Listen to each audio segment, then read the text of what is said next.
السلام عليكم ورحمة الله وبركاته. معكم داليا أمين من قناتي نيو فيجن وذ داليا أمين. هاخدكم في جولة مختلفة النهاردة لمدينة عريقة وهي مدينة الأقصر. ولكن قبل ما نبدأ جولتنا ما تنسوش تعملوا دعم للقناة بسبسكرايب ولايك وشير عشان الفايدة تعم. النهاردة الجولة بتاعتنا هي زيارة لمنطقة البر الغربي في طيبة أو في مدينة الأقصر لرؤية تمثالي ممنون The Colossi of ممنون. التمثالين بيرجع تاريخهم لسنة 1350 قبل الميلاد، ووجدوا ضمن بقايا معبد الملك أمنحتب الثالث، والذي تم إنشاؤه لتخليد الذكرى أو ما يعرف بمعبد ملايين السنين. الملك أمنحتب الثالث هو تاسع ملوك الأسرة ال18، وعرف أيضا باسم نب معت رع، وهو سيد عدالة رع، أو إيمنحتب حقا واسط، ومعناها حاكم طيبة الجنوبية. صنع التمثالين من مادة الكوارتز أو الكوارتزايت، وتم نقلهما من منطقة الجبل الأحمر، يعني تقريبا مسافة 670 كيلو متر. والصعوبة هنا تمثلت في نقل التمثالين أو في نقل الأحجار عكس تيار نهر النيل. يصل ارتفاع التمثال الواحد منهم تقريبا من 18 ل 20 متر، ويزن كل منهم 720 كيلو و720 طن، ويبعدان عن بعضهما البعض مسافة 15 متر تقريبا. يقال أن تماثيل الملوك اللاحقة للملك أمنحتب الثالث كانت مقلدة لحجم تمثالي ممنون. ومثال عليهم الملك رمسيس الثاني، تماثيل الملك رمسيس الثاني في معبد الأقصر، وتماثيله أيضا في معبد الرمسيوم، وتماثيل الملك رمسيس الثالث في معبد هابو. بس كان الفرق ان هم اقل في الوزن واقل في الارتفاع. طبعا التمثالين موجودين زي ما احنا شايفين كده في منطقة سهلية، والمنطقة يعني فيها مياه جوفية مرتفعة، ولذلك أصاب التمثالين الكثير من التهدم والتهشم. هنيجي لأهم جزئية خاصة بالتمثالين، وهي التسمية، والتي أطلق عليهم تمثالي ممنون The Colossi of ممنون.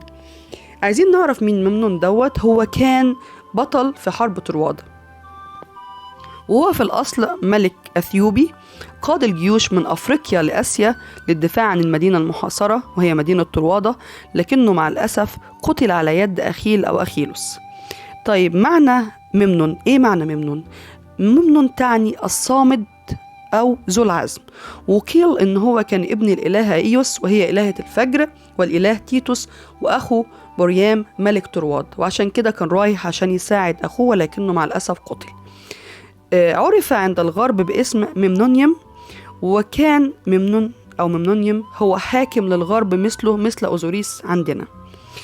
يعني اللي بيصير الضحك بقى في الموضوع ان العرب اطلقوا على التمثالين الاصنام او الاوثان، وكل طبعا وثن عند العرب كان له اسماء تمثالي ممنون كان تامة وشامة. تمام. اما بالنسبة للصوت بقى اللي كان بيصدره التمثالين، التمثال الشمالي بالاخص هو اللي بيصدر الصوت او كان بيصدر الصوت، وده كان ناتج عن الزلزال اللي حصل تقريبا سنة 27 قبل الميلاد، فأحدث فجوة زي ما احنا شايفين كده أسفل الصدر في التمثال، فكان الهواء بيمر من خلالها، فكان بيصدر عنه صوت يتشابه إلى حد كبير بالنحيب أو بالبكاء. دي صورتي طبعا لأني بحب أتصور جنب الأثر زي الأجانب بالظبط، لأني عاشقة للآثار والتاريخ المصري.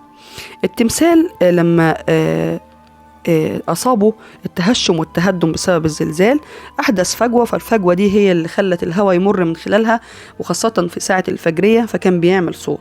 ويقال إن الملك أو الإله زيوس ملك الآلهة أظهر ممنون للإلهة إيوس ابنها عشان خاطر تشوفه، فلما رأته أو لما شافته يعني أجهشت بالبكاء، ولذلك كان بيصدر الصوت ده عند الفجر. فكانوا الزوار بيجوا من جميع الأنحاء وبيجوا من كل مكان عشان يستمتعوا بسماع هذا الصوت، ولكن مع الأسف الصوت توقف سنة 200 ميلاديا في عهد الملك أو في عهد الإمبراطور سبتيموس صفروس، لأنه قام بترميم التمثال، بس رممه فأوقف الصوت خالص، ومن ساعتها محدش سمعه. لو حد منكم سمعه لما يروح يبقى يقول لي هو عامل إزاي.